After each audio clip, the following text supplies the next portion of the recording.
In a plot that is distinctly Star Trek, Lieutenant Erica Ortegas, Melissa Nevia, finally receives the much-needed attention in Star Trek, Strange New Worlds.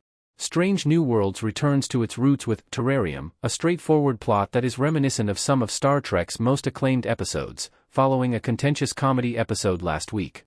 Star Trek, Strange New Worlds Season 3, Episode 9, Terrarium, which was directed by Andrew Kautz and written by Alan B. McElroy, opens with a personal journal of Lieutenant Ortegas in which she outlines the Starship Enterprise's present mission. Ortegas gets to take a shuttle out on a solo expedition while the ship explores an odd region of unexplored space that is full with gravitational anomalies. Ortegas and her shuttle are drawn into an unexpected wormhole and may emerge from it light years distant from the Enterprise. While Ensign Nyota Uhura, Celia Rose Gooding, frantically looks for ways to save her companion, Captain Christopher Pike, Anson Mount, refuses to abandon one of his officers. On the barren moon where her shuttlecraft crashed, Erica quickly learns she's not alone. Lieutenant Ortegas has battled PTSD-like symptoms since being seriously hurt by the Gorn in the Star Trek, Strange New Worlds Season 3 opener. For the majority of the season, her tale has been largely ignored, but in Episode 9, Melissa Nevia more than lives up to the hype as Erica takes center stage. Ortegas is left stranded without a means of communication with the Enterprise after her shuttle crashes on a desolate moon. While searching the stony moon for food and constructing a water condenser from bits from her shuttle, Lieutenant Ortegas spends a large portion of the episode by herself, talking herself out of her predicament. She meets a Gorn, Warren Scherer, another survivor who crash-landed on the moon, when she goes out to investigate some unusual lights. Ortegas goes on the defensive right away, and the Gorn appears ready to strike, but it doesn't. The Gorn kills one of the aliens that resemble scorpions and gives some of it to Erica as food in a startling reversal. An unstable ceasefire between Erica and the female Gorn develops into a friendship. Although the idea of Erica teaching the Gorn to play chess is a little ridiculous, the plot largely succeeds and gives the Gorn a human face. Terrarium is reminiscent of the Gorn's first appearance in Arena, an episode from Star Trek, the original series, and The Enemy and Darmok, 2 episodes from Star Trek, The Next Generation.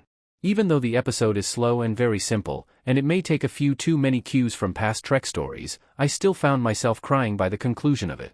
The majority of Terrarium is devoted to Ortegas and her new Gorn friend, however Captain Pike and his crew are also featured.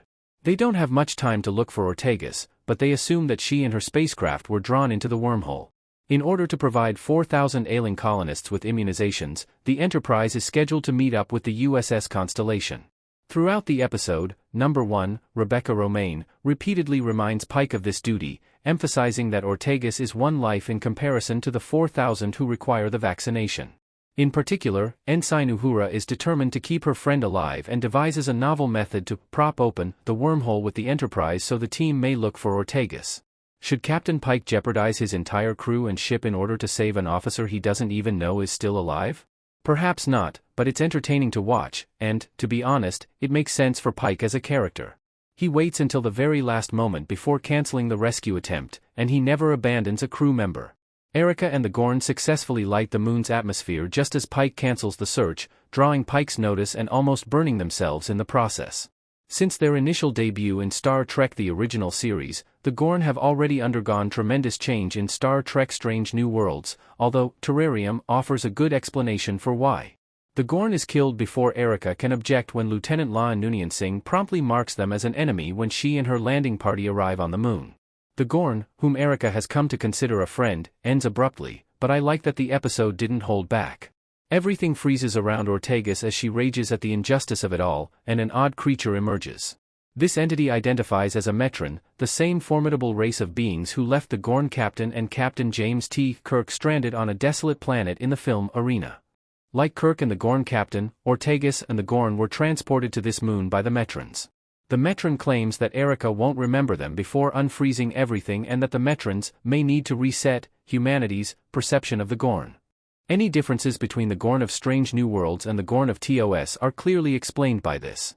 The Ortegas narrative that fans have been waiting for is finally revealed in Terrarium, another strong episode of Star Trek, Strange New Worlds that may not accomplish anything groundbreaking.